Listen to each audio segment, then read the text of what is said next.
है और जो सत्संग करता है, सत्संग में उसने हर समस्याओं के समाधान को उसने पाया है। सत्संग से समाधान की ओर, ऐसा ये सत्संग है। और फिर आदिशक्ति भगवती के द्वार पर भी तो ये दुर्लभ सत्संग है जो कि हमें सहजता से प्राप्त है। थोड़ी देर के लिए, थोड़ी देर के लिए नाम स्मरण है। दुनिया के अंदर एक ऐसा धर्म, एक ऐसी संस्कृति जिसको हम सनातन कहते हैं, जिसको हम हिंदू संस्कृति कहते हैं, एक ऐसा धर्म, एक ऐसी संस्कृति जिसने दुनिया को एक दर्शन दिया, देखने की दृष्टि दी, जिसने दुनिया को बताया, बड़ी सहजता से बताया। दुनिया में केवल होती है जो हम नाम स्मरण करते हैं। किसका करते हैं? परमात्मा ईश्वर का करते हैं। राम का नाम, हरि का नाम लेते हैं। बड़ी सहजता से गुरु ने हमें दे दिया, राम का नाम दे दिया। वो राम नाम ही सत्य है, वो हरि नाम ही सत्य है। फिर नाम स्मरण क्या हुआ कि हमें बताया गया कि स्थितियां परिस्थितियां कैसी भी हो, तुम सदा सत्य का स्मरण करते रहना, सदा सत्य का सुमिरन करते रहना।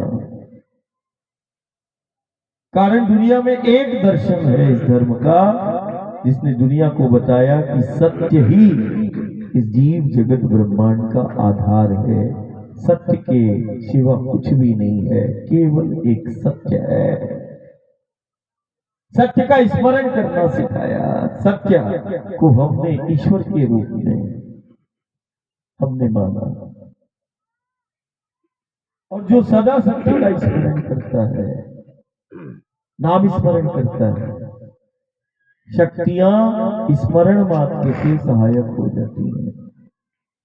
सत्य के स्मरण मात्र से, सत्य के स्मरण मात्र से शक्तियां सहायक हो जाती हैं।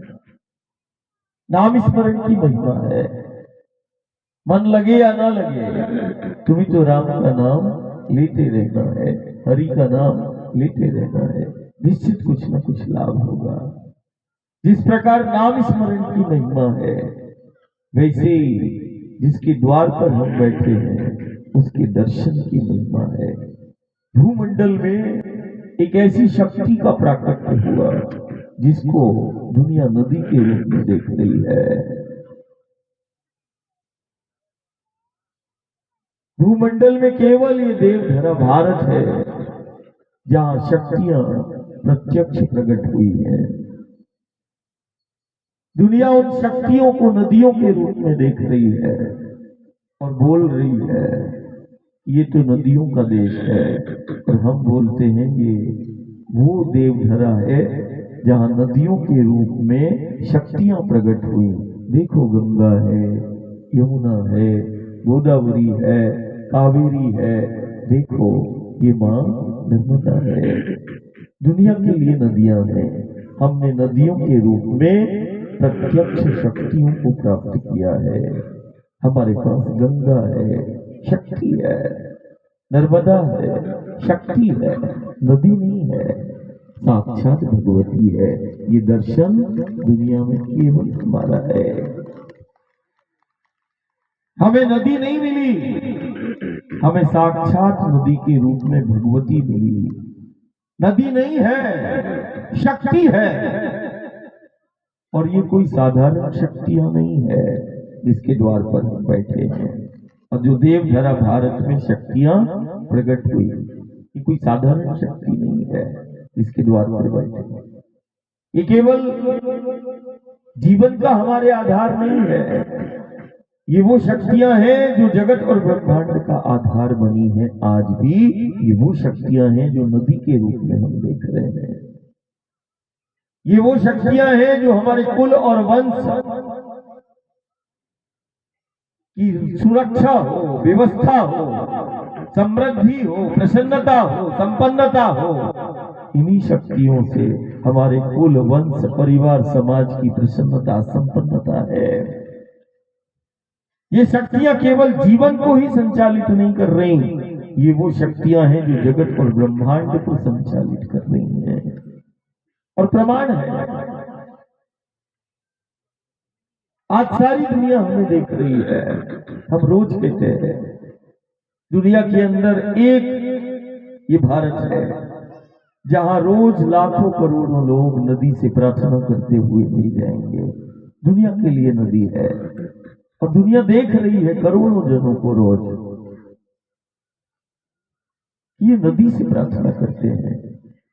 लेकिन हमारे लिए नदी नहीं, हमारे लिए तो साक्षात भगवती है, हमारे लिए तो वो शक्ति है। हम शक्ति से संवाद करते हैं, हमने शक्ति से संवाद किया है जो हमारा आधार है, और केवल हमारा ही नहीं, इस जगत और ब्रह्मांड का आधार है। वो शक्तियां हमारे पास में है और दुनिया देख रही है कि ये भारत के गांव नगर में ये भारत के वासी ये नदियों के तट पर खड़े होकर, किनारे खड़े होकर नदियों से बात करते हैं, संवाद करते हैं, प्रार्थना करते हैं और नदी को शक्ति के रूप में पूजते हैं। दुनिया देख रही है और दुनिया ये जानने का प्रयास भी कर रही है, कारण दुनिया ने देखा नहीं, दुनिया ने प्रमाणिकता भी दुनिया के समक्ष आई। यदि कोई विघ्न बाधा और संकट आए, ये नदी के तट पर जाते हैं और एक नदी इनके विघ्न बाधा और संकटों का निवारण कर देती है। दुनिया देख रही है कि एक नदी इनकी कामना और इच्छाओं की पूर्ति करती है। दुनिया देख रही है कि एक नदी इनके जीवन का ही आधार नहीं बनी, इनकी प्रसन्नता और संपन्नता का भी वो आधार ये भारत के लोग इन नदियों को मानते हैं। हमारी प्रसन्नता, संपन्नता का आधार मानते हैं, सुरक्षा व्यवस्था का आधार मानते हैं, जीवन का आधार मानते हैं। ये दर्शन केवल एक धर्म ने दिया जिसको हम सनातन कहते हैं। हम मां के रूप में हम देखते हैं, जन्म देने वाली को दुनिया ने मां कहा, लेकिन एक धर्म, एक संस्कृति ने दुनिया को दर्शन दिया। क्या कि सिर्फ जन्म देने वाली को हम मां नहीं कहते, जो जीवन देती है उसको भी हम मां कहते हैं, और जो हमारा पालन पोषण करती है उसको भी हम मां कहते हैं। और एक दर्शन देखो, दुनिया में हम ही हैं जो नदियों के रूप में शक्ति की आराधना, और नदियों को हम शक्ति के रूप में पूजते हैं, साक्षात भगवती के रूप में पूजते हैं। हम ही दुनिया में हैं जो इस धरा को, धरती को, इस वसुंधरा को, माटी को मां के रूप में हम देखते हैं। ये हमारा दर्शन है। क्यों? कारण ये धरा, ये माटी हमारा पालन पोषण करती है। हमें तो माटी के रूप में भी वो शक्ति है जिससे हमारा अस्तित्व है। हमने दुनिया को बताया इस धरती की महत्वता को, इस धरा की महिमा को। हमने बताया कि ये धरा का एक एक कण जीवंत है, और हमने भी सुना है कि इसी धरा के लिए परमात्मा ईश्वर का अवतार होता है। धरा के लिए मेरा गोविंद आया, परमात्मा ईश्वर ने प्रकट हुआ, इस धरा के लिए अवतार लेता है। और हर युग सदी में अवतार का कारण केवल एक होता है, जो जीव जगत का आधार है, उसी के लिए मेरे परमात्मा और ईश्वर ने अवतार लिया। कभी वो धरा के लिए, कभी वो धेनु के लिए अवतार लेता है। धेनु के रूप में भी, गौ के रूप में भी हमने शक्ति को प्राप्त किया। हमारे पास गंगा के रूप में और गौ के रूप में भी वो शक्ति है जो हमारी प्रसन्नता और संपन्नता का आधार है। और कई प्रकार के संक्रमण और आपदाओं से वो हमारे गांव, घर, परिवार को आज भी बचा लेती है। दुनिया के लिए गाय, धेनु वो पशु है, लेकिन हमारे लिए नहीं। हमारी दृष्टि में गौ साक्षात वो भगवती है, वो शक्ति है जो हमारे गांव का, समाज का, घर परिवार का आधार बनी। और उसी गौ के लिए, उसी धेनु के लिए वो परमात्मा ईश्वर अवतार लेता है, कभी धरा के लिए, कभी धेनु के लिए। और इन्हीं शक्तियों की निकटता में और इन्हीं शक्तियों के द्वार पर, जिनको हम नदियों के द्वार समझे हैं, कभी गंगा, कभी यमुना, कभी गोदावरी, कभी कावेरी, कभी नर्मदा के तट और पथों पर परमात्मा और ईश्वर को लीला करते हुए दुनिया ने देखा है। इन्हीं के द्वार पर वो लीला करता है। और आज देखना, सारी दुनिया में देखना क्या चल रहा है। कई प्रकार के संक्रमण और आपदाओं का शिकार दुनिया हो रही है। कल हम होंगे कि नहीं होंगे, ये दुनिया के बड़े बड़े शक्तिशाली देश इस पर चिंतन कर रहे हैं कि कल हमारा अस्तित्व होगा कि नहीं होगा। दुनिया में कई प्रकार की क्रूरता, हिंसा, अलगाववाद, आतंकवाद का शिकार दुनिया हो रही है। क्रूरता है, हिंसा है। दुनिया के कई देश एक दूसरे को मिटाने की बात कर रहे हैं और मिटाने की होड़ लगी है। और मिटाने की जो मारक क्षमता है, उसकी प्रतिस्पर्धा है कि किस देश के पास कितना परमाणु बम है, कितनी मिसाइलें हैं, कितने मिनट में किस देश को हम मिटा सकते हैं, मार सकते हैं। होड़ लगी है, प्रदर्शन चल रहा है कि किसके पास कितनी ताकत है। बोले किसके पास कितनी ताकत है, किस चीज की? बोले मारने की। किस देश के पास कितनी ताकत है, कितने समय में मिटाने की।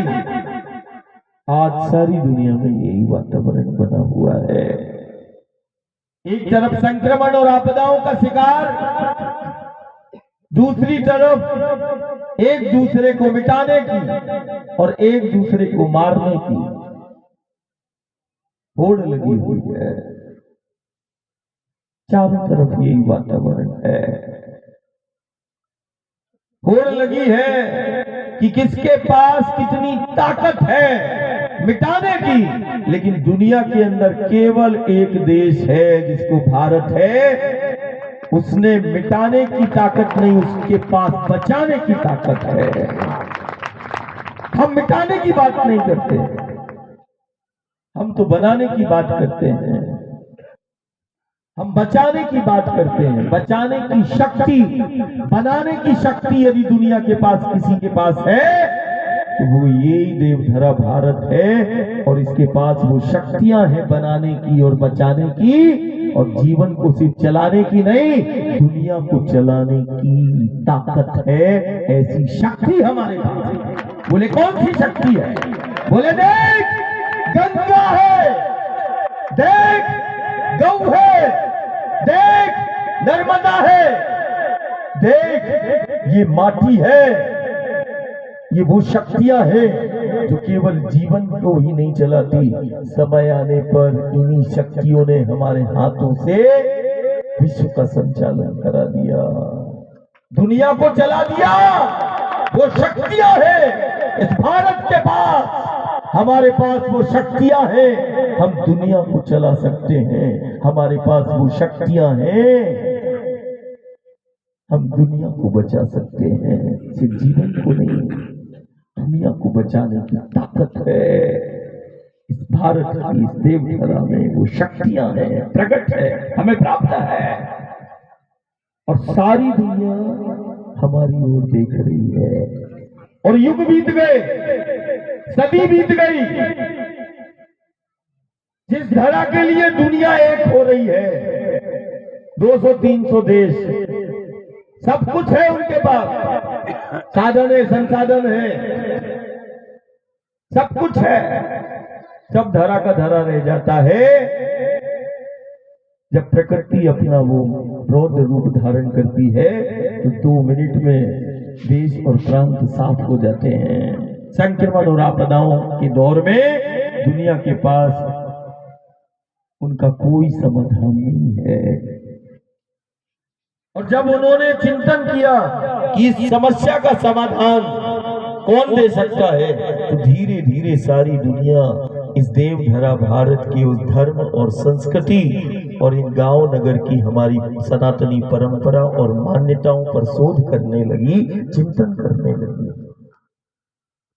कि समाधान ये देवधरा भारत इन समस्याओं का समाधान कर सकता है और समाधान के वो सूत्र दे सकता है। जिस धरा की महिमा और महत्व को परमात्मा ईश्वर ने, गुरु गोविंद ने हर युग सदी में बताया, उसी धरा के लिए आज सारी दुनिया एक हो रही है। हमारे लिए धरती का टुकड़ा मृत नहीं, इस माटी का एक एक रज का कण जीवंत है। हमने कृष्ण के चरित्र को हमने देखा है। आज पीड़ा होती है जब रामकृष्ण के चरित्र को युवा और बच्चे जब इन मोबाइलों में देखते हैं, कार्टून के रूप में दादा को देखते हैं, हनुमान जी महाराज का कार्टून चल रहा है, कृष्ण का चरित्र बताया जाता है, महाराज करते हुए, माखन लीला करते हुए, मटकी को फोड़ते हुए, अच्छा समाज को जोड़ते हुए नहीं बताया। लड्डू गोपाल, लेकिन जिसने माखन को खाया 5000 वर्ष पहले, देखो यमुना के तट पर नंद बाबा के गांव में यदि माखन मिश्री को खाया है तो उसी यमुना के तट की मिट्टी को मुख में रखकर और यशोदा को निमित्त बनाकर सारे जगत को बताया है। क्या मुख में माटी, माखन खाने वाला माटी को खाता है और माटी को मुख में रखता है। यशोदा मैया बोलती है, लल्ला क्या खाया, मुंह खोल, तो मुंह खोला तो ब्रह्मांड दिखाया है और माटी के एक एक कण की जीवंतता को बताया। मुख में माटी को रखकर माटी के एक एक कण में छिपे उस ब्रह्मांड को दिखा दिया। मुख में माटी को रखकर माटी का मान, माटी की महिमा, माटी की महिमा को बता दिया, महत्व को बता दिया। माटी हमारा अस्तित्व है, ये सारे जगत को बता दिया। ये कृष्ण चरित्र है। तुम किस कृष्ण का चिंतन कर रहे हो? 5000 वर्ष पहले जिस धरा के लिए अवतार लेता है और यमुना के तट की माटी को खाकर वो अपना जन्म का कारण बताता है और माटी की एक एक कण की जीवंतता को बताता है और माटी के एक एक कण में छिपे उस ब्रह्मांड की सामर्थ्य को दिखा दिया। माटी से जुड़कर जीना सिखा दिया, माटी की महिमा, माटी के महत्व को बता दिया। माटी हमारा आधार है और माटी हमारा अस्तित्व है, ये सारे जगत को बता दिया। आज वही सारा जगत और वही सारी दुनिया उसी धरा के लिए कि हर युग सदी में गुरु गोविंद आया।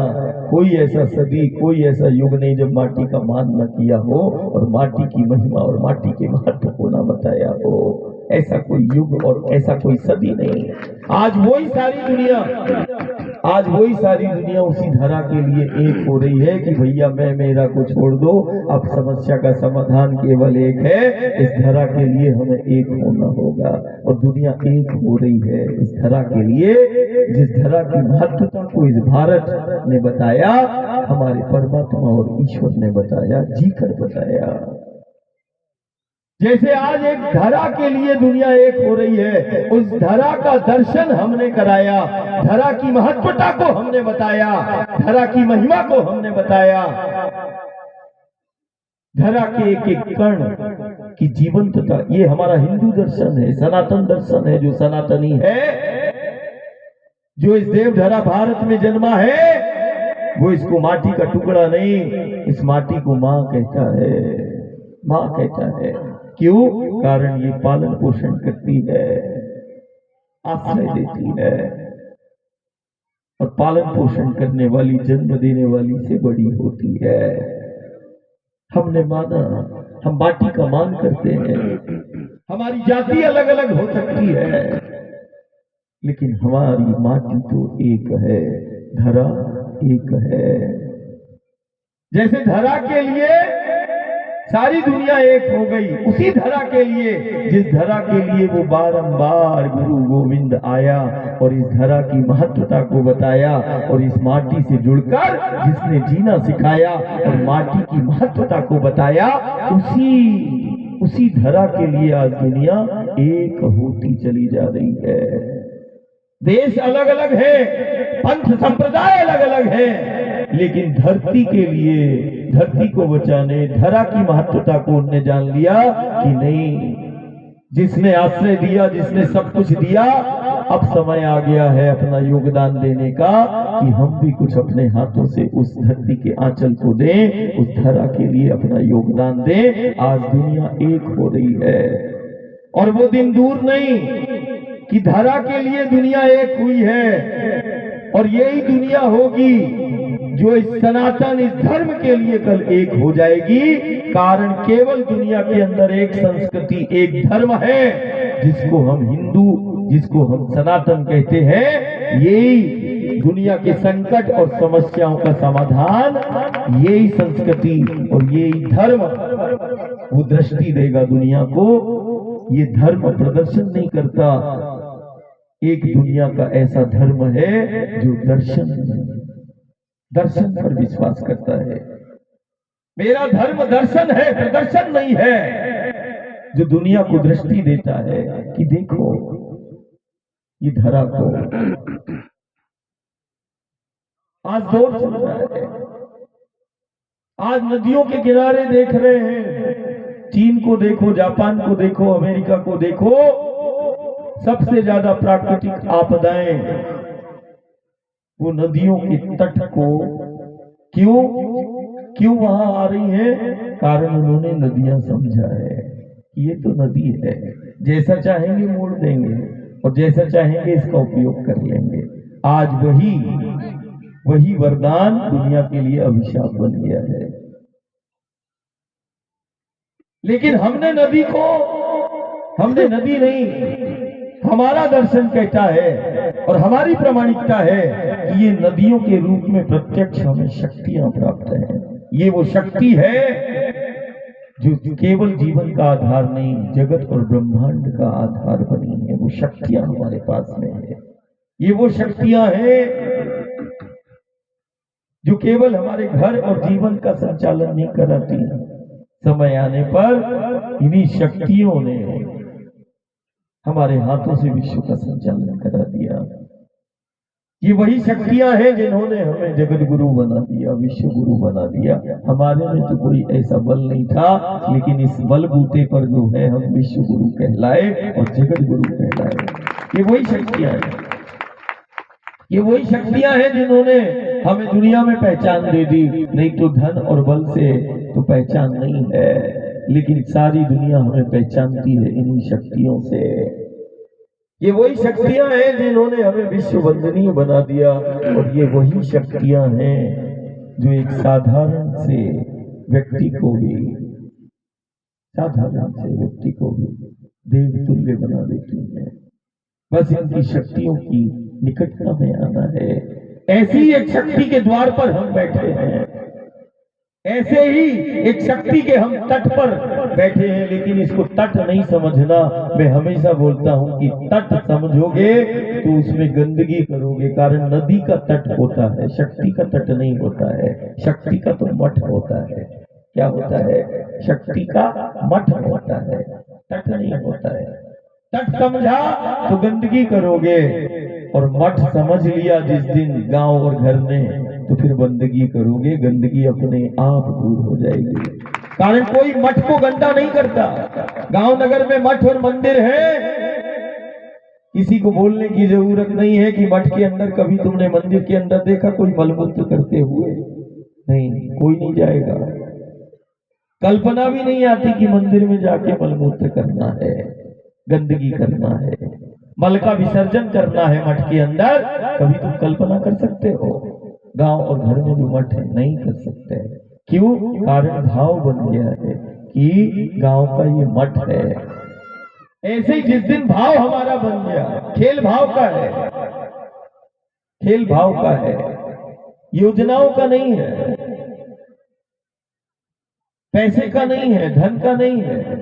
धन तो कितना ही लगा देंगे तब भी हम शुद्धिकरण नहीं कर पाएंगे। और जिस दिन मन में भाव आ गया कि तट नहीं, ये भगवती का वो द्वार, वो मठ है, मेरा तट मेरा मठ है।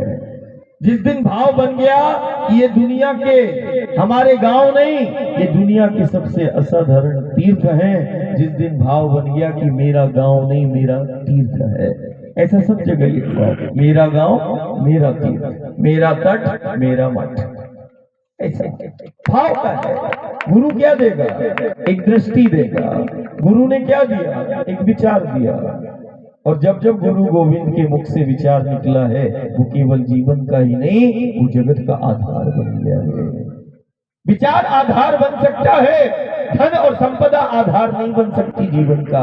ये भूल में मत रहना कि कोई धन तुम्हारा आधार तुम्हारे जीवन का बन जाएगा। नहीं, गुरु और गोविंद का जो विचार है वही जीव का और जगत का आधार बना हुआ है और बना है। एक विचार जीवन का आधार बन जाता है। एक विचार वो शक्ति का संचार कर देता है। बस गुरु और गोविंद की वाणी को और विचारों को धारण करना है और खुद ही उदाहरण बन जाना है।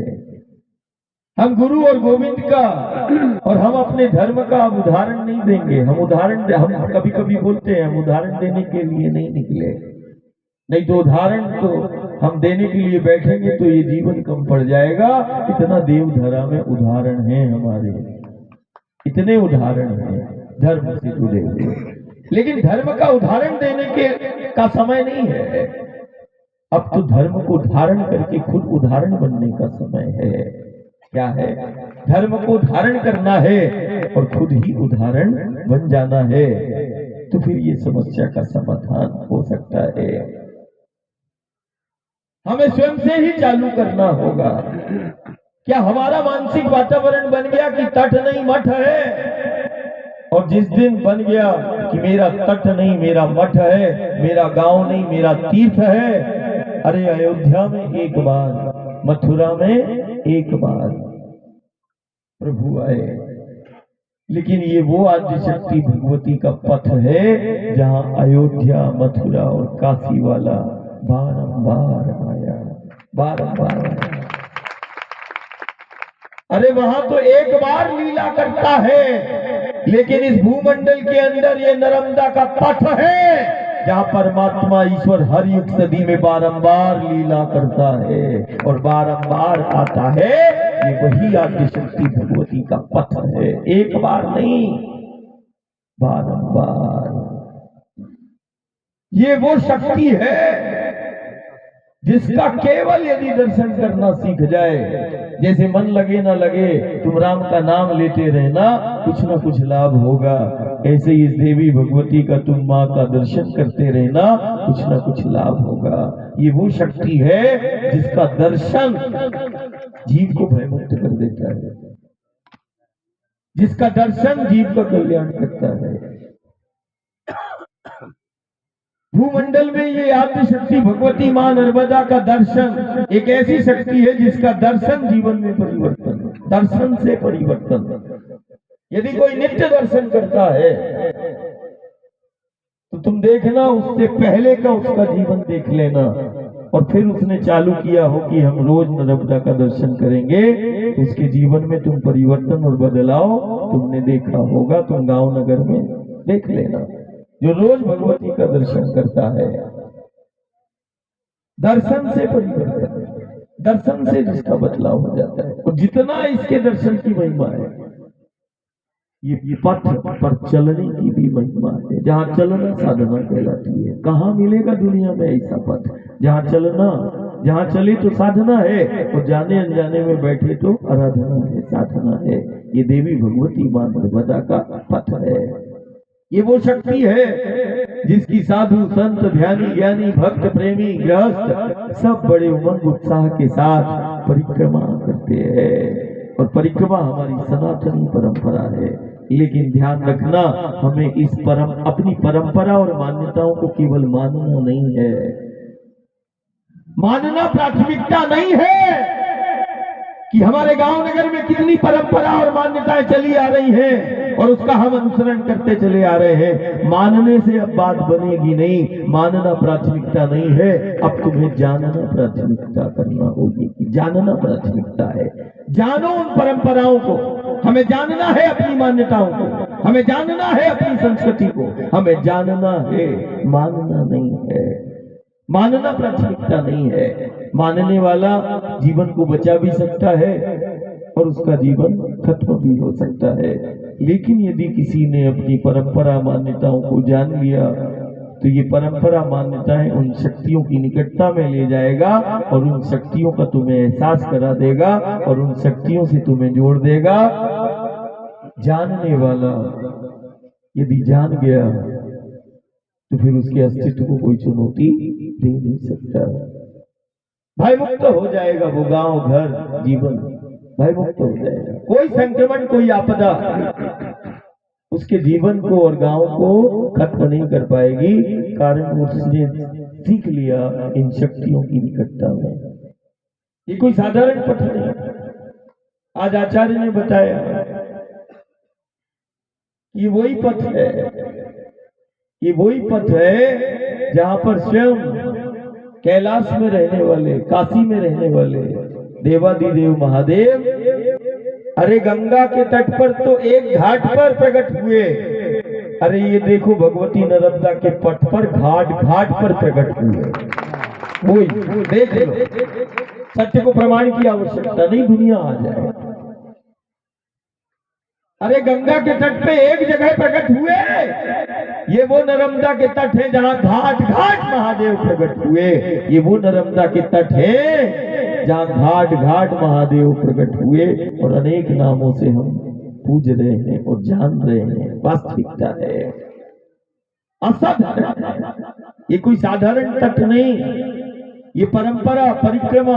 अरे आज गांव में नीलकंठ में कौन आए? बोले बहुत सारे दादाजी के साथ परिक्रमावासी आए, परिक्रमा करते। सनातनी परंपरा है और परिक्रमा शाश्वत सत्य है।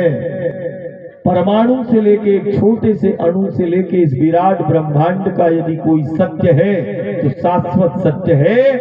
पूरे ब्रह्मांड में परिक्रमा चल रही है, सब एक दूसरे की परिक्रमा कर रहे हैं। देखो मंगल को, गुरु को, ग्रह को, नक्षत्र को, परमाणु को, किसी को भी देख लो, सब एक दूसरे की परिक्रमा करते हुए मिलेंगे। परिक्रमा मतलब एक चक्र लगाते हुए, है ना। और अजीब, दुनिया बोल रहा अजीब परंपरा है भारत की, ये परिक्रमा करते हैं। अब वो चिंतन कर रही है हमारी परंपराओं पर, साधनाओं पर शोध कर रही है कि ये क्यों करते हैं परिक्रमा और ये कौन सी शक्ति है जिसकी परिक्रमा करते हैं। और परिक्रमा तो हम पहाड़ों की भी करते, गोवर्धन की भी परिक्रमा होती है, कामदगिरी की भी परिक्रमा होती, ब्रह्मगिरी महाराष्ट्र में है उसकी भी परिक्रमा होती है, अमरकंटक की भी होती, मानधाता की भी परिक्रमा होती है, गिरनार की भी परिक्रमा होती है जो गुजरात में है, पहाड़ों की भी परिक्रमा। हमने तो मां को देखा, बर्ड, पीपल, नीम, आंवला, और घर के आंगन में एक तुलसी कोट होता है तो इसकी भी प्रदक्षिणा करते हुए, मतलब परिक्रमा, मतलब एक चक्र लगाते हुए हमने मां को देखा, बहन को देखा। चक्र है, एक चक्र पूरा हुआ उसकी एक परिक्रमा, बोले यार उसने एक परिक्रमा कर ली, मतलब एक साइकिल, एक चक्र है। अब हम केवल हमारा दर्शन, जिसको सनातन कहते हैं, इस देवधरा भारत की संस्कृति ने हम कितने आगे हैं ये समझ लो और दुनिया कितना पीछे है अभी ये तुम जान लो। हमने हजारों वर्ष पे, सदियों से चली आ रही है परिक्रमा, और हमने दुनिया को पहले बता दिया कि ये जीव जगत ब्रह्मांड सब चक्रों में स्थित है और चक्रों द्वारा संचालित हो रहा है। ये दुनिया को बताने वाला ये भारत की संस्कृति है और ये धर्म है। दुनिया ने बाद में पता किया कि अरे यार ये जीव जगत ब्रह्मांड सब चक्र में स्थित है और सब एक दूसरे की परिक्रमा कर रहे हैं। बाद में दुनिया के ज्ञानियों को, विज्ञान को और वैज्ञानिकों को पता चला कि अरे यार ये पूरा ब्रह्मांड जो है एक चक्र में है और चक्रों द्वारा ये जीव जगत ब्रह्मांड संचालित हो रहा है। लेकिन हमने तो हजारों वर्ष पहले हमारे ऋषियों ने, योगियों ने अपने तपोबल से, योग बल से ये दुनिया को बता दिया कि ये जीव जगत ब्रह्मांड सब चक्रों में स्थित है और चक्रों द्वारा संचालित हो रहा है। ये दर्शन किसका है? हमारा है। हम बोलते भी हैं थोड़ी देर के लिए, थोड़ा देर के लिए, ये दोबारा आएगा नहीं। कोई ऐसा धन और बल नहीं, कोई ऐसा वो नहीं कि जो हमें बुला ले। हम तो मां के पथ पर बिन बुलाए ही आते हैं, ऐसा कोई है नहीं। हम अपनी मस्ती में रहते हैं, हम केवल माँ को ही देख रहे हैं, तुम्हें नहीं देख रहे। हम अपनी माँ को देख, कारण हमारे साथ केवल माँ ही बैठ सकती है। तुम्हारे अंदर भी हम उस माँ का हम दर्शन करते हैं, कारण माँ ही अस्तित्व है। तुम्हारे मूल में भी वही है। तुम्हारा अस्तित्व इस बात की प्रामाणिकता देता है, तुम्हारी धड़कन, तुम्हारी सांसें इस बात की प्रामाणिकता है, जो तुम्हारी धड़कन चल रही है और तुम सांसें ले रहे हो, वो सांसें इस बात की प्रामाणिकता है, मेरी माँ का एहसास मुझे करा रही है, तू जीवित है। तू सांसें यदि तेरी चल रही है तो वो माँ का एहसास मुझे हो रहा है कि नहीं, माँ तेरे अंदर भी है, वो शक्ति तेरे अंदर भी है ना। नहीं तो सांसों को बंधने वाला कौन, और तेरे दिल में, हृदय में धड़कन, वो कंपन कराने वाला कौन? अभी शोध चल रहा है, अभी दुनिया पहुंची नहीं है। दुनिया ने ये लेकिन स्वीकार कर लिया है और हम भी बोलते हैं और सारी दुनिया बोलती है क्या? जीवन चक्र। क्या बोलती? कारण जीव चक्रों द्वारा संचालित हो रहा है जीवन। और जीवन ही नहीं है, पूरा ब्रह्मांड चक्र में स्थित है। एक चक्र है, सब मंगल को देखो, गुरु को देखो, शनि को देखो, सूर्य को देखो, पर सब एक दूसरे का परिक्रमा है। एक परमाणु से लेके इस विराट ब्रह्मांड में सब एक साइकिल में गति कर रहे हैं, चक्र में स्थित है। आज दुनिया मान लिया, लेकिन हमें तो पहले से पता था। हमारे ऋषियों ने, हमारे योगियों ने तपोबल से, योग बल से ये दुनिया को बता दिया कि ये सारा जीव जगत ब्रह्मांड चक्रों द्वारा संचालित हो रहा है और चक्र में स्थित है। यदि हमारे ऋषि और योगियों ने अपने तपोबल, योग बल से यदि ये बता दिया, तो ये भी बता दिया कि वो चक्र फिर बने कैसे होंगे, ये जीव जगत ब्रह्मांड की रचना कैसे हुई होगी। ये सब पहले से ही हमारे योग बल से, तपोबल से उन ऋषियों ने, योगियों ने बता दिया कि भूमंडल पर जिसको हम नर्मदा कह रहे हैं, ये वो शक्ति है। गांव गांव में सुना है, प्रलय और महाप्रलय में जिसका अंत नहीं, वो मां नर्मदा है। नदी समझने की भूल मत करना, बहते हुआ पानी नहीं समझना, चलती हुई साक्षात भवानी समझना। पानी समझने की भूल हो जाएगी, पानी नहीं है। आज हम परिक्रमावासी से बोलते, भैया बॉटल में, पात्र में, कमंडल में तुम किसको लेकर बैठे हो? किसको लेकर बैठे हो? किसको लेकर बैठे हो? अब बताओ। कोई ये नहीं बोलता जल लेकर बैठे हैं, नहीं, मैया को लेकर बैठे हैं।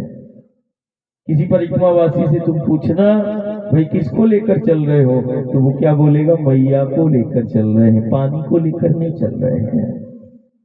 और वही तुम बिस्लरी की बोतल में लोगे तो तुम बोलोगे कि क्यों, क्या लिए? बोले पानी लिए पीने के लिए। लेकिन कोई परिक्रमावासी से पूछना, क्यों, क्या लेकर चल रहे हो? वो भी पानी के रूप में, बोले पानी को लेकर नहीं, वो परिक्रमावासी भवानी को लेकर चला है, जल के रूप में वो शक्ति को लेकर बैठा है। हम तो जल के रूप में भी शक्ति को हमने देख रहे, और हम ज्वाला के रूप में भी शक्ति को हम देख रहे हैं और मानते हैं। दोनों ही बातें, सत्य को प्रमाण की आवश्यकता नहीं, सत्य प्रत्यक्ष है। कितना अनुसंधान हुआ होगा, धीरे धीरे हुई, और ये वही शक्ति है। मार्कंडेय महामुनि चिरंजीवी जो हुए, जिन्होंने कई कल्प मां कहते हैं ना, माँ का आश्रय जिसको मिलता है, माँ की शरण जिसको मिलती है, ऐसे ही मार्कंडे अल्प आयु का वो बालक को, जब मार्कंडे महामुनि को जब इस आद्य शक्ति भगवती की शरण मिली, और जब मार्कंडे महामुनि उसी माँ के आंचल से माँ आहार कराने लगी, कई कल्प उन्होंने देखे इस जीव जगत ब्रह्मांड को बनते हुए और मिटते हुए। तो उन्होंने देखा कि प्रलय महाप्रलय में जब जीव जगत ब्रह्मांड सब समाप्त हो जाता है, उसके बाद यदि कोई शक्ति विद्यमान रहती है तो ये वही है जिसको हम नर्मदा कहते हैं। और ये वही शक्ति है जो जीव जगत ब्रह्मांड की उत्पत्ति के उस कणों को प्रकट करती है। और ये वही शक्ति है जो भी तुम देख रहे हो, रचना, निर्माण, संचालन। यदि रचना है तो सूत्र होंगे। ये वो आदि शक्ति भगवती है जो महामुनि मार्कंडे ने देखा कि ये तो सूत्रों की अधिष्ठात्री शक्ति है, बिना सूत्रों के कोई निर्माण नहीं हो सकता, बिना सूत्रों के कोई संचालन नहीं हो सकता। रचना के लिए गुणसूत्र चाहिए, और ये यदि जीव जगत ब्रह्मांड बंधा हुआ है तो उसके लिए रक्षा सूत्र चाहिए, और यदि ये संचालन होते हुए हम देख रहे हैं तो उनके लिए ब्रह्म सूत्र चाहिए। तो कितने सूत्र हो गए? गुण सूत्र, रक्षा सूत्र, ब्रह्म सूत्र। ये वो आदि शक्ति भगवती है जो सूत्रों को प्रकट करती है, सूत्रों की अधिष्ठात्री शक्ति है। ये वो भगवती है जो महाप्रलय के बाद ब्रह्मांड की उत्पत्ति के उस कणों को प्रस्फुटित करती है अपने गर्भ से। ये वो आद्य शक्ति है जो शिव की देह से जिसका प्राकट्य हुआ, जिसको हम शिव कन्या कह रहे, वो शिव कन्या के रूप में कोई और नहीं, वो आद्य शक्ति भगवती ही कन्या के रूप में लीला करने के लिए इस भूमंडल पर प्रकट हुई। ये वो शक्ति है, जैसे माता पिता बच्चे को जन्म देता है तो उसके बाद छोड़ता नहीं है, उसकी आवास, उसकी सुरक्षा, उसकी व्यवस्था सब करता है बच्चे के लिए। ऐसे ही ये वो भगवती है जो जीव जगत ब्रह्मांड की रचना करने के बाद ये चक्रों का निर्माण करती है और उस चक्र में जीव जगत ब्रह्मांड को स्थित करती है। ये चक्रों की अधिष्ठात्री शक्ति है। ऐसा कोई ब्रह्मांड में और भूमंडल में कोई मैंने चक्र नहीं देखा जिस चक्र के मूल में इस आद्य शक्ति भगवती को न देखा हो और इसका एहसास न किया हो। अरे हमने तो और दुनिया ने देखा कि कृष्ण के हाथों में सुदर्शन चक्र है, और सुदर्शन चक्र को चलाते हुए भी हमने कृष्ण जी को देखा, लेकिन उस चक्र को भी गति प्रदान करते हुए हमने इस भगवती को देखा कि वे चक्रों को गति प्रदान करती है, ब्रह्मांड के समस्त चक्रों को गति प्रदान करती है। और ये वही शक्ति है, आज दुनिया शोध कर रही है कि अरे लाखों करोड़ों वर्ष हो गए, सब एक साइकिल में है, सब एक दूसरे की परिक्रमा कर रहे हैं, मतलब गति है, लेकिन ये एक दूसरे से टकराते नहीं है। ये वही भगवती है जो चक्रों को गति भी प्रदान कर रही है लाखों करोड़ों वर्षों से। अरबों वर्ष हो गए ब्रह्मांड को, और कोई एक दूसरे से सूर्य का भी पृथ्वी से नहीं टकराते हुए देखा। तो समन्वय किसने बनाया? संतुलन कहां से आया? ये जहां एक तरफ चक्रों का निर्माण करती है, चक्रों को गति प्रदान करती है, वहीं दूसरी तरफ लाखों करोड़ों वर्ष हो गए ये चक्रों का समन्वय और संतुलन को भी बनाती है, साइकिल को बैलेंस करती है।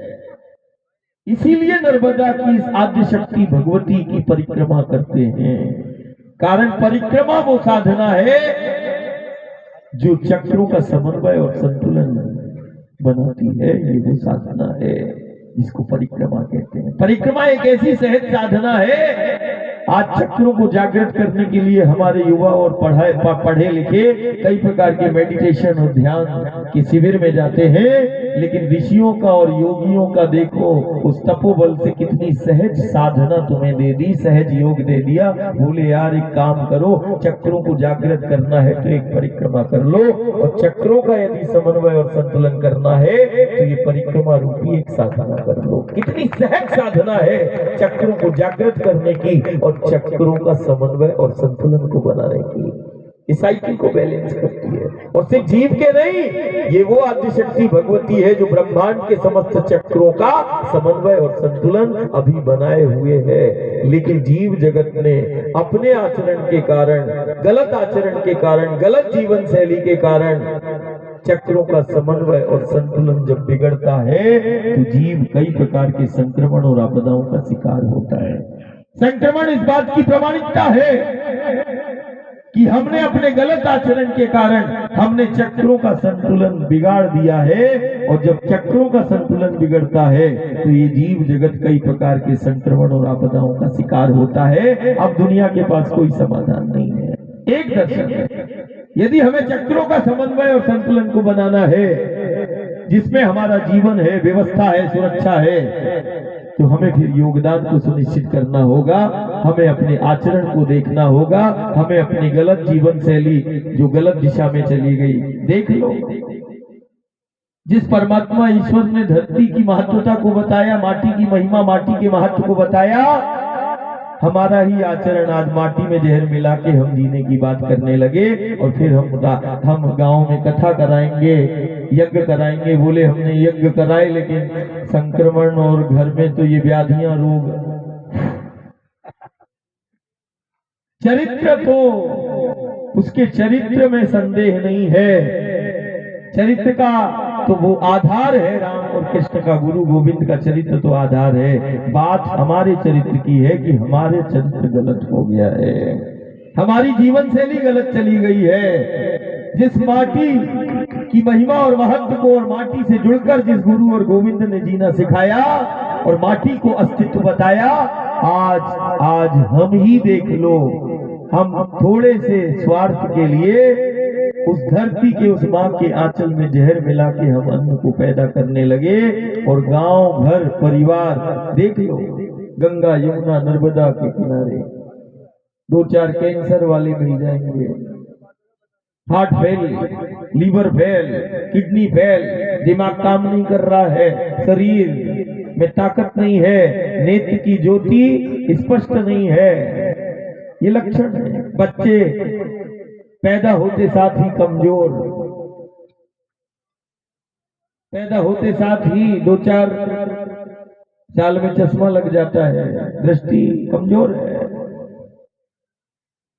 अस्पतालों में पैदा हो रहे हैं, घरों में पैदा नहीं हो रहे। अब बच्चे कहाँ हो रहे हैं? अस्पतालों में। जिस देश में अस्पताल नाम की, हॉस्पिटल नाम की कोई चीज ही नहीं थी, दुनिया के अंदर केवल एक भारत है जहाँ कोई हॉस्पिटल और कोई अस्पतालें नहीं थी। अरे उसका तो घर घर में और गांव गांव में जहाँ उपचार हमारे पूर्वज ऐसे ही कर दिया करते थे, कभी जल से, कभी मिट्टी से, कभी पेड़ पहाड़ और जंगलों में जाके जड़ी बूटी लेके ये खा लो, तुम्हारा उपचार हो जाएगा। आज भी नर्मदा का जल केवल जीवन का नहीं, बड़े बड़े असाध्य रोगों की दवा है। ये भगवती मां नर्मदा का जल है।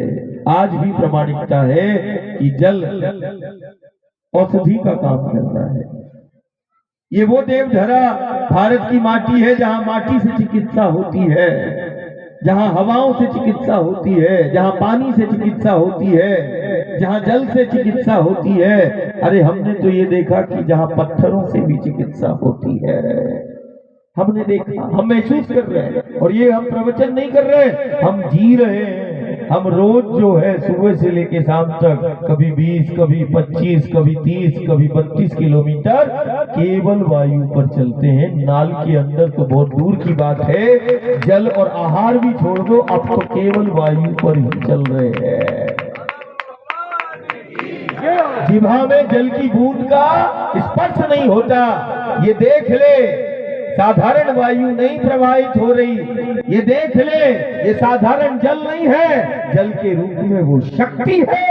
ये देख ले, विंध्याचल और सतपुड़ा की वादियों से जो हवा है, वो हवा सिर्फ सांसें प्राण वायु नहीं, इन हवाओं में, इस वायु में असाधारण शक्तियां हैं।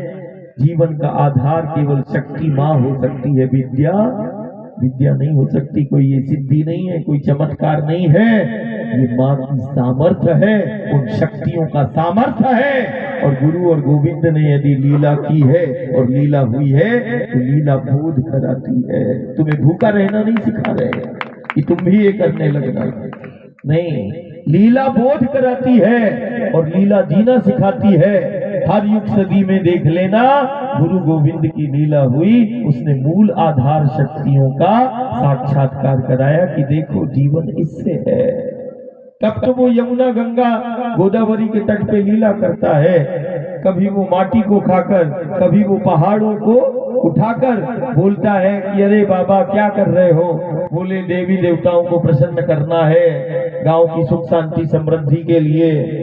अरे बोले बाबा गांव की समृद्धि के लिए इंद्र को प्रसन्न करना, गांव की समृद्धि सुख शांति प्रसन्नता संपन्नता के लिए।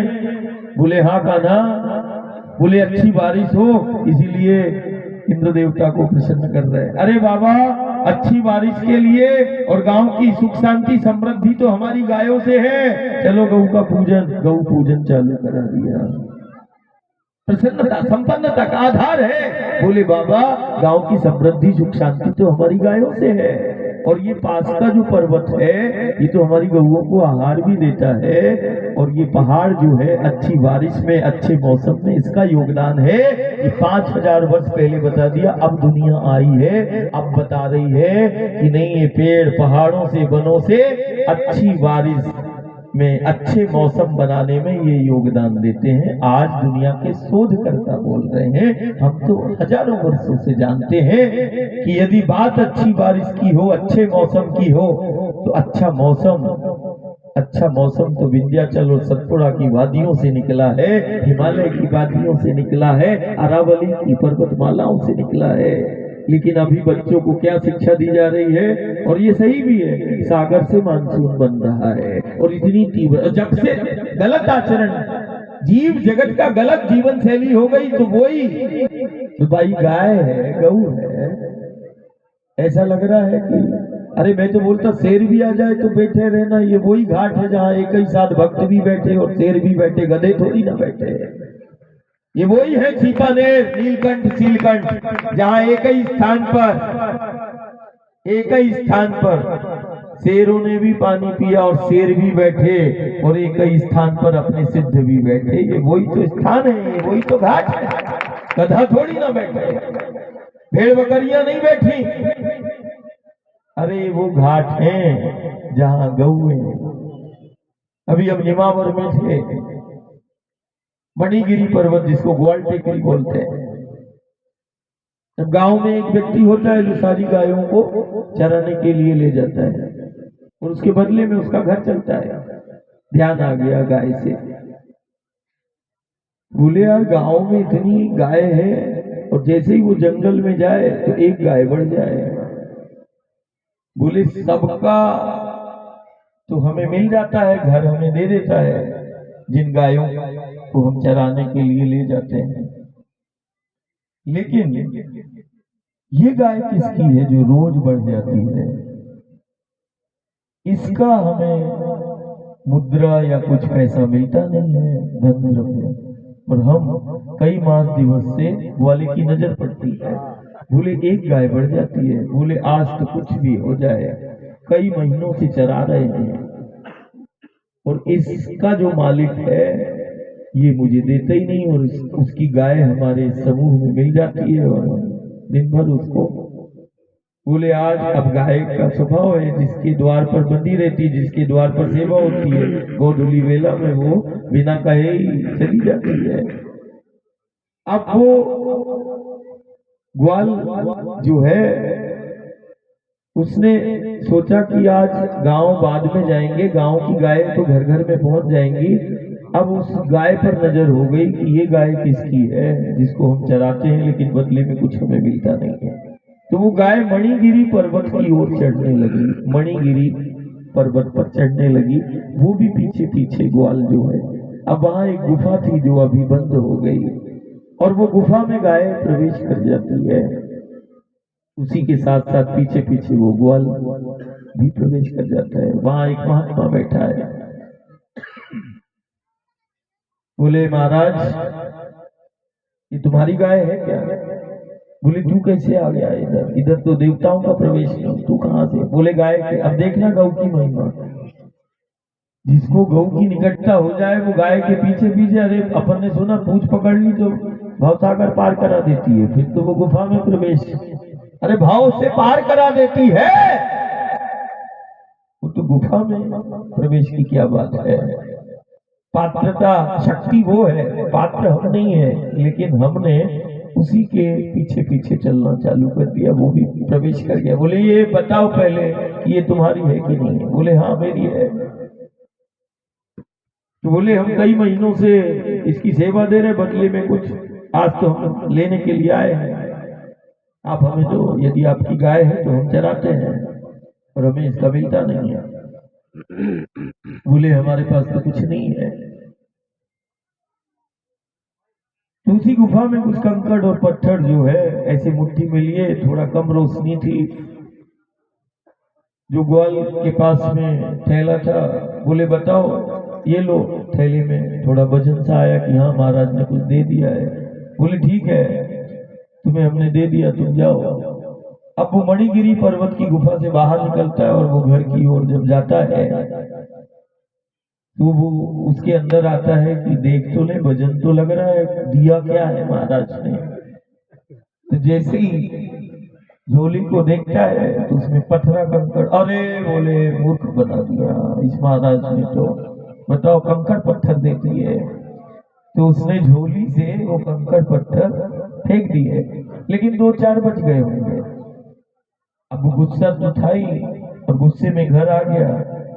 अब कभी कभी चुनौतियां और परेशानियां बाहर हो, घर जाओ और पत्नी से बोलो कि नहीं, और पति वाले अभी बाकी बात में करे, अभी रहने दो चलो।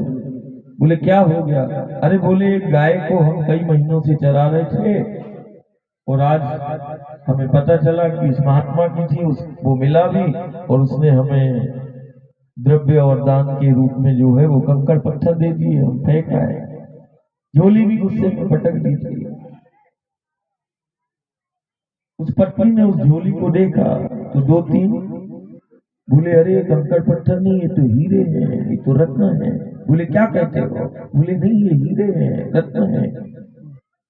बोले अरे हमने तो कंकड़ पत्थर जाने थे, हमने तो फेंक दिए, 1-2 बच गए होंगे तो आ गए। कहने का अर्थ कि आज हम इन पर्वतों को, इन पहाड़ों को हम ऐसे ही समझ रहे हैं। अरे यहाँ का एक एक कंकर, नर्मदा के तट का एक एक कंकर को क्या बोलते हैं, शंकर। और ये जो तट पर पर्वत और मालाएं हैं, पहाड़ हैं, अरे इसका एक एक पत्थर हीरे के जैसा है। आज भी कोई मणिगिरी पर्वत, ग्वाल टेकरी के पत्थर और शिलाओं में स्पर्श कर ले तो वो मणिगिरी पर्वत की सामर्थ्य है कि वो तुम्हें पारस जैसा बना देगी। जो लोहे को भी पारस कर दे, वो पर्वत मालाएं हमारे पास में हैं, जिनकी शिलाएं आज भी कामना और इच्छाओं की पूर्ति कर देती है, जिनकी शिलाएं और जिनके पत्थर आज भी बड़े बड़े विघ्न बाधा और संकटों का निवारण कर देती है। वो धरोहर हमारे पास में है, लेकिन हमने सामान्य समझ लिया और जो सहजता से मिलता है उसका मोल नहीं करते। आज वक्त है, आज समय है इन शक्तियों को जानना, इन शक्तियों की निकटता में आकर हमें अपने योगदान को सुनिश्चित करना। चाहे वो गौ के रूप में है तो हम तो गौधन भी बोलते हैं, और निश्चित मान के चलना जिस गांव में जितना गौधन आने वाले समय में होगा, वो गांव उतना संक्रमण और आपदाओं से मुक्त होगा। कारण धन तो नहीं बचा पाएगा, ये तुम लिख कर रख लो। दुनिया की कोई मुद्रा, कोई धन हमारे आने वाले समय में संक्रमण और आपदाओं से नहीं बचा पाएगी। लेकिन एक संपत्ति, हमने तो वनों को भी संपदा बोला है, वन संपदा। हमने तो गौ वंश को भी गौधन बोला है, और ये वही धन है जो हमें कई प्रकार के, हमने कोरोना काल देख लिया, संक्रमण काल देख लिया। वन में रहने वाला और पहाड़ों की गोद में जिनके घर बसे हुए थे, वहां संक्रमण प्रवेश नहीं कर पाया। लेकिन महल में रहने वाला बच नहीं पाया, लेकिन वनों में रहने वाला बच गया। धन नहीं बचा पाया उसको, लेकिन वन में प्रवेश ही नहीं कर पाया। कारण वो संपत्ति, वो संपदा ने उसके जीवन को सुरक्षित कर लिया। इतना सामर्थ्य है। धन नहीं बचा पाया, लेकिन जो वन था उसने उस जीवन को बचा लिया। और हम कहते चले आ रहे हैं वन संपदा है, वन संपत्ति है जो हर एक आपत्ति और विपत्ति का समाधान कर सकती है। वो संपत्ति हमारे पास में है और सिर्फ हम अपनी आपत्ति विपत्ति का समाधान नहीं, हमारे पास वो संपत्ति है, वो धरोहर है। हिमालय हो, विंध्याचल हो, सतपुड़ा हो, अरावली की पर्वतमाला हो, गोवर्धन हो, गिरनार हो, कामदगिरी हो, हमारे पास ये पहाड़ों के रूप में वो धरोहर है, वो शक्ति है के स्रोत है कि हम सिर्फ अपना नहीं, हम तो दुनिया को बचाने की ताकत रखते हैं। वो शक्तियां हैं। बोले महलों के जेवर कम पड़ गए और तुलसी के पत्ता में हरी तुल गए, ऐसे ही दुनिया की सारी संपदा एक तराजू के पल्ले में रख दे तो हमारे तो देवधरा भारत के ये जो पर्वत पहाड़ हैं, एक अंश भी रख दिया तो दुनिया की सारी संपदा को तोल लेंगे, वो भी कम पड़ेगी। इतना है, इतनी सामर्थ्य, इतनी शक्तियां हैं। और हमने ही दुनिया को सब बताते चले जा रहे हैं, धरती की महत्वता को भी, पेड़ पहाड़, एक सनातन, एक संस्कृति जिसको हिंदू कह रहे हैं। हम ही दुनिया में हैं, पत्थर में परमात्मा को देखने वाले, पेड़ पहाड़ों में परमात्मा और ईश्वर का दर्शन करने वाले और कराने वाले दुनिया के अंदर हम ही कहलाते हैं, जो पत्थरों से लेके, कंकर से लेके, पेड़ पहाड़ों से लेके परमात्मा और ईश्वर का दर्शन यदि किसी ने किया है और कराया है तो ये वही देवधरा भारत है कि एक तरफ पत्थर में भी देखा, पेड़ों में भी देखा और पहाड़ों में भी दर्शन परमात्मा और ईश्वर का करने वाले, और करने वाले नहीं, कराने वाले भी हम ही है। ये है। तो आज वक्त आ गया कि यदि तुम्हारे गांव नगर में यदि वो एक पेड़ भी है, तो यदि हमने पत्थर में परमात्मा का दर्शन किया है तो तुम्हें अब वक्त आ गया इन पेड़ पहाड़ों में भी तुम्हें परमात्मा ईश्वर का, हरि का दर्शन करना होगा। जिस हरि ने, परमात्मा ईश्वर ने कहा कि ये मेरा स्वरूप है, पहाड़ों को गिरिराज, खुद को गिरिराज बता दिया, पहाड़ों को अपना स्वरूप, पेड़ झाड़ों को अपना स्वरूप बताने वाला मेरा गुरु, मेरा गोविंद, मेरा हरि तो है। आज सारी दुनिया बोल रही है अरे पेड़ों में संवेदनाएं होती हैं, कितना, अरे हम तो युग बीत गए। आज दुनिया के शोधकर्ता, आज दुनिया पहुंची है जहां, हम तो हजारों वर्ष पहले पहुंचे वहां। हम बहुत आगे हैं, दुनिया अभी धीरे धीरे उसी पर आ रही है। बोले पेड़ सुनते हैं, अरे यहाँ तो भारत के गांव का बच्चा बच्चे को पता है, तब तो हम पूजा करते हैं और उसकी प्रार्थना करते हैं पेड़ों से, पहाड़ों से। मुर्दे को नहीं पूछते, जीवित को पूछते हैं। ये है सनातन, ये है हिंदू, ये है संस्कृति। हमने जीवंत का, चैतन्य का पूजन किया है। दुनिया माटी को मृत समझती, पेड़ों और पहाड़ों को मृत समझने वाली, आज वो भी धीरे धीरे लाइन पर आ रही है कि नहीं, ये पेड़ों में संवेदनाएं होती हैं, पेड़ पहाड़ भी सुनते हैं। इसीलिए देवधरा, इस भारत के वासी इन पेड़ पहाड़ों को पूजते हैं और वो एक पेड़ पहाड़ उनके विघ्न, बाधा और रोग और दोष का समाधान का आधार बन जाता है। कई समाधान वो पेड़ पहाड़ों से मिल जाता है। ये दर्शन किसका है? हमारा है। आज हम इसीलिए बैठे हैं। ये सत्संग उन्हीं शक्तियों पर चिंतन करने का है। ये सत्संग अपनी परंपरा और मान्यताओं को जानने का है। ये सत्संग अपने धर्म और अपने संस्कृति से, अपनी माटी की महत्वता के साथ उससे जुड़ने का है, अलग होने का नहीं है। यही समय है। और तुमने एक उदाहरण देखा कि धरा के लिए एक हो रहे हैं। आज दुनिया एक हो गई उसी धरा के लिए, जिस धरा के लिए परमात्मा ईश्वर आया और इस माटी की महत्वता को बताया। ऐसे ही आने वाले समय में इसी देवधरा भारत का जो धर्म है, जिसको हम सनातन कहते हैं, इसी धर्म के लिए दुनिया एक हो जाएगी। और एक धर्म ऐसा दर्शन देता है जिसके गांव गांव में बोला जाता, वसुधैव कुटुंबकम। विश्व को हम परिवार मानते हैं और परिवार की कल्याण की कामना यदि दुनिया के अंदर कहीं देखने मिल जाए तो वो केवल अपना देश है। ध्यान साधना प्रार्थना परमात्मा ईश्वर से दुनिया में हो रही है प्रार्थनाएं, लेकिन दुनिया के अंदर भारत में जो प्रार्थनाएं होती हैं, आरतियां होती हैं, ध्यान साधना होती है, आखिरी में अपन जब जय घोष करते हैं क्या बोलते हैं? धर्म की अधर्म का प्राणियों में विश्व का गांव गांव में बोला जा रहा है। बताओ दुनिया में कौन सा ऐसा देश होगा जो विश्व कल्याण की भावना से प्रार्थना करता है? तो बोला मेरा भारत होगा। ये हमारा संस्कार है, गर्व है।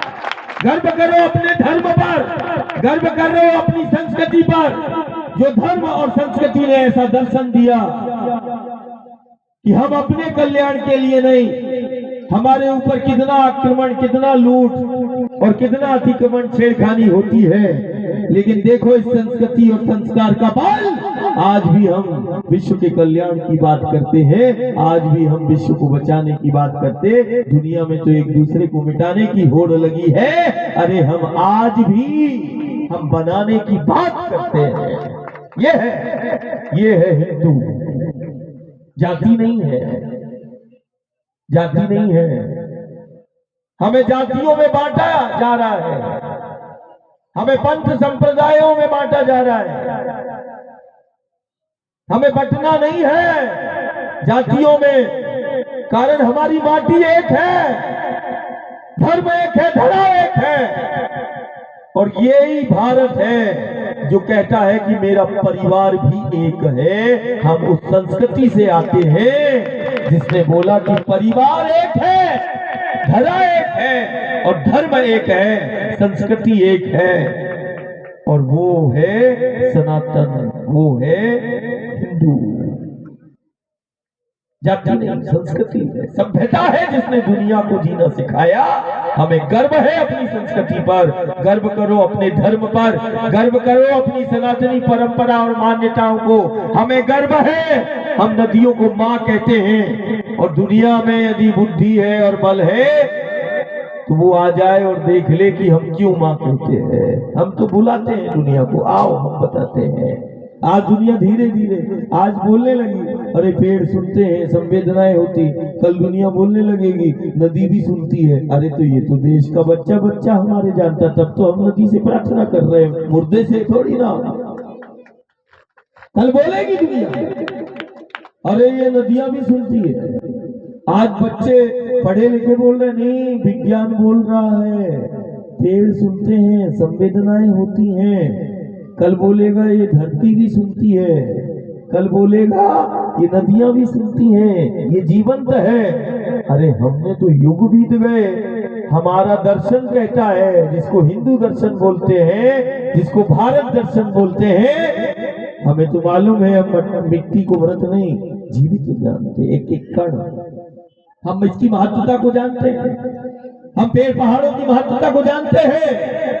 हमने जान लिया कि ये नदियों के रूप में ये केवल नदियां नहीं है, शक्तियां हैं जो केवल जीवन का ही संचालन नहीं, समय आने पर ये वही शक्तियां हैं जिन्होंने हमारे हाथों से विश्व का संचालन करा दिया और विश्व वंदनीय बना दिया और विश्व गुरु बना दिया, जगत गुरु बना दिया। बोले कौन है? बोले गंगा है, गऊ है, नर्मदा है। आज सारी दुनिया समस्याओं का समाधान भी इन शक्तियों ने किया, सुरक्षा भी यही कर रही है और आधार भी यही बनी हुई है। इसीलिए हमें अपने धर्म, अपनी संस्कृति और अपनी परंपरा और मान्यताओं को केवल मानना नहीं है, जानना है। ये साधना जानने के लिए है, ये लीला बोध कराने के लिए है, ये लीला, ये साधना, ये व्रत उन आधार शक्तियों से जुड़कर सबसे बेहतर और सबसे सुरक्षित समाज, घर परिवार को करने के लिए है। समझे? थोड़ा मुस्कुराओ भाई, प्रवचन नहीं है।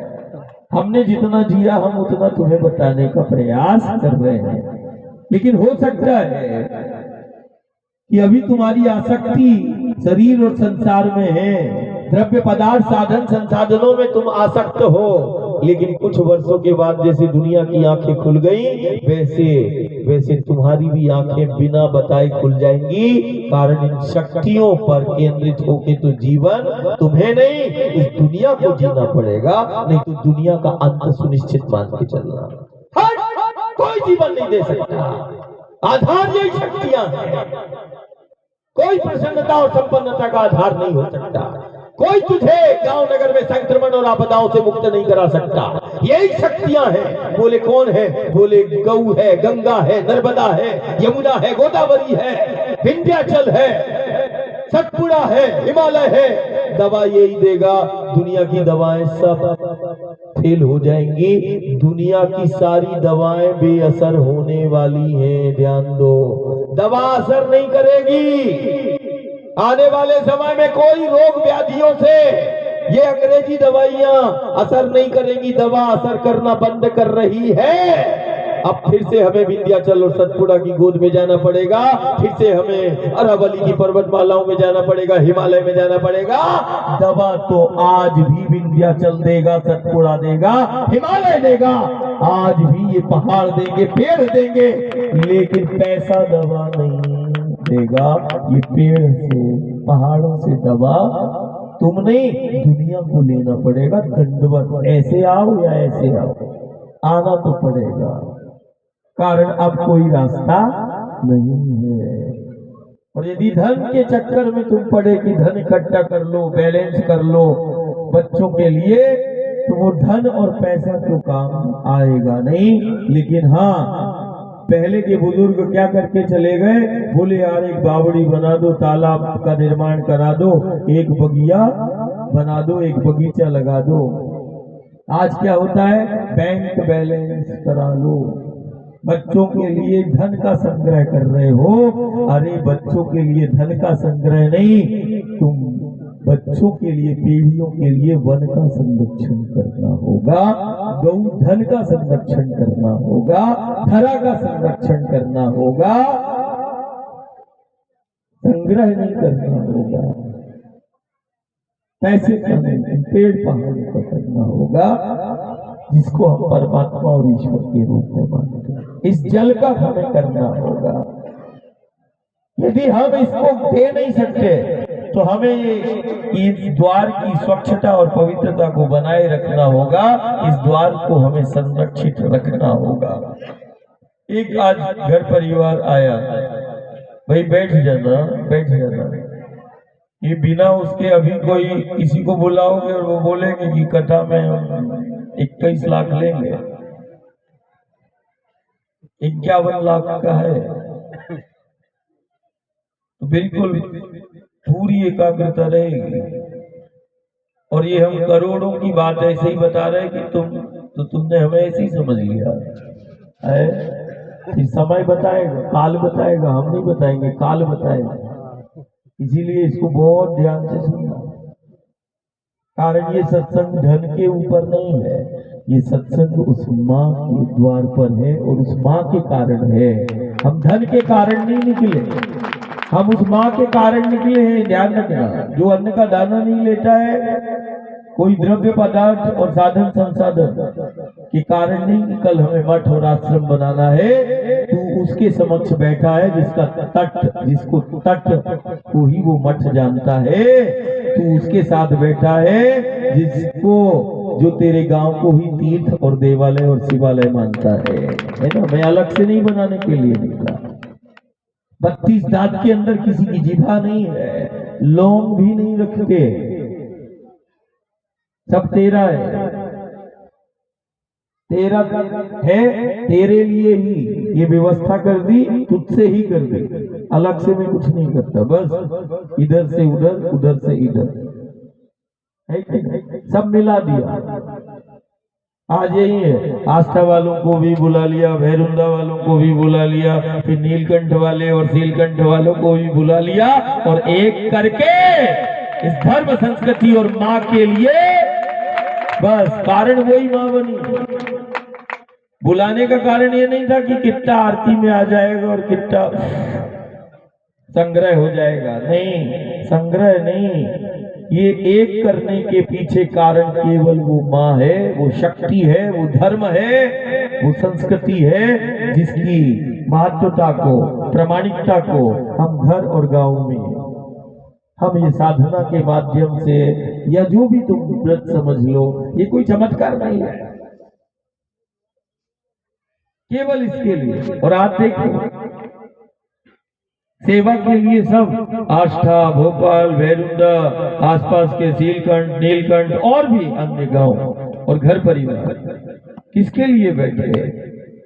उस सत्संग में परिक्रमा वासियों की सदाव्रत की कोई सेवा के लिए कि नहीं, हमारे द्वार पर आए अतिथि का मान, ये भी अपनी संस्कृति है कि द्वार पर आए अतिथि का हम मान करते हैं। तो द्वार पर आए अतिथि के मान से देव प्रसन्न हो रहे, ध्यान रखो।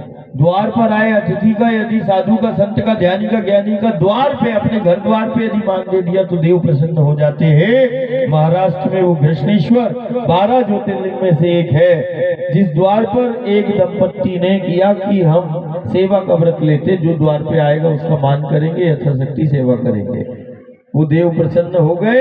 अरे द्वार पर आए अतिथि की सेवा करने से महादेव ही प्रकट हो गए। लो, ये तो घर द्वार पे किया गया मान और सेवा का प्रताप बता रहा हूँ, महिमा बता रहा हूँ। किसकी? घर द्वार में भी यदि तुमने अतिथि का मान, साधु संत की सेवा कर ली तो महादेव प्रसन्न हो जाते हैं और महादेव प्रकट हो जाते हैं। अब घर द्वार पर मान और सेवा की बात कर रहे हैं, शब्द नहीं है हमारे पास। जो तुम्हें बुलाया माँ के द्वार पर सेवा करने के लिए और माँ के द्वार पर मान करने के लिए, अब बताओ, भगवान भी निशब्द हो गया कि हम क्या बताएं तुम्हें कि घर द्वार की महिमा इतनी है कि द्वार पे यदि अतिथि का मान और सेवा कर लो तो देव प्रसन्न और महादेव प्रकट हो जाते हैं। अरे जो भगवती के द्वार पे सेवा कर रहा है उसका फल कितना होगा, उसकी महिमा कितनी होगी, कल्पना करो। हम माँ के द्वार पर, भगवती के द्वार पर सेवा कर रहे हैं, हम भगवती के द्वार पर हम साधु और संत का मान कर रहे हैं, जिस द्वार पर देवता अपना लोक छोड़कर आ जाते हैं और जिस द्वार के कंकर कंकर शंकर कहलाते हैं, उस भगवती के द्वार पर हमें मान करने का अवसर मिल गया, उस भगवती के द्वार पर हमें सेवा करने का अवसर मिल गया। ये सेवा सहस्त्र कोटि यज्ञ नहीं, अश्वमेध यज्ञ का फल तुम्हें दे सकती है, बस तुम्हें भाव बनाना है। एक नर्मदा के तट पर किया गया सदाव्रत 1000 यज्ञ करा लो, और चाहे एक नर्मदा के तट पर तुम सदाव्रत करा लो। सदाव्रत भी क्या है? यज्ञ है।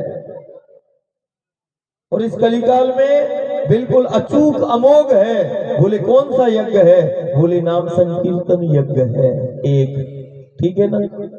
आचार्य लोग भी बैठे हैं, कई लोग नहीं तो मेरे पीछे पड़ जाए।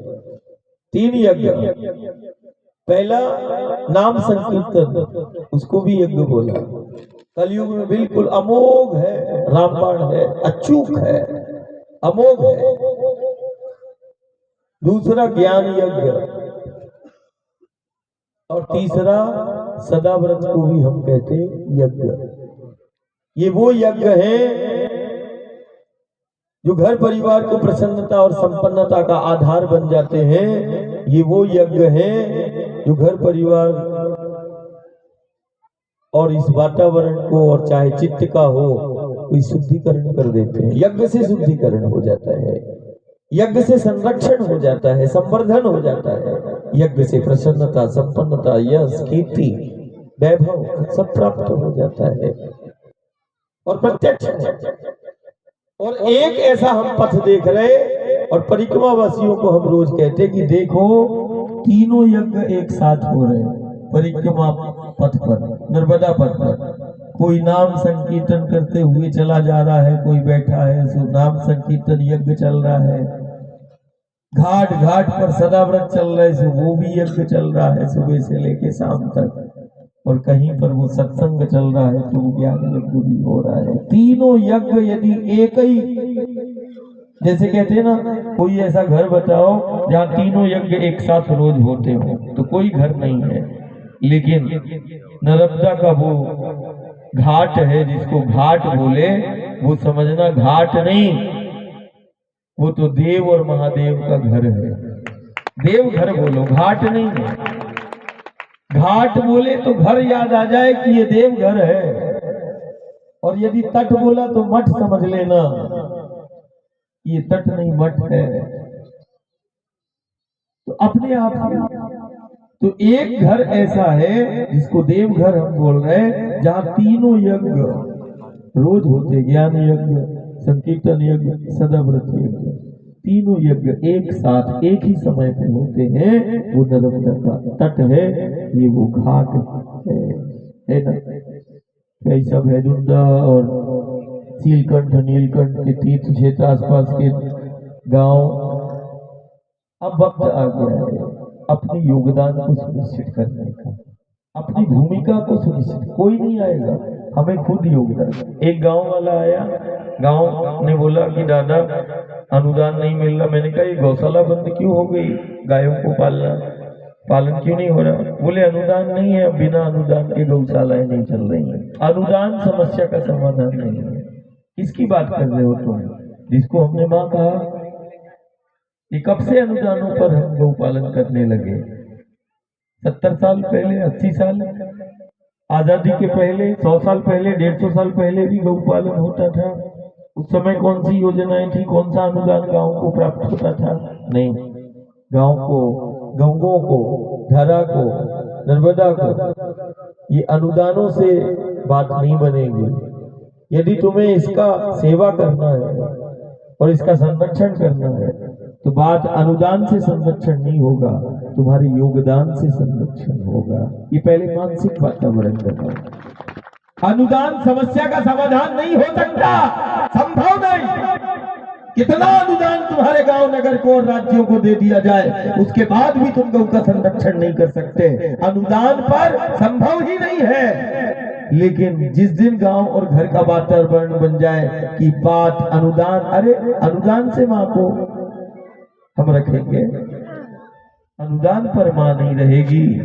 माँ रही है घरों में योगदान से, हमें योगदान को देना पड़ेगा। योगदान को सुनिश्चित करो, अपने आप समस्याओं का समाधान हो जाएगा, है कि नहीं? अनुदानों पर आश्रित मत रखो।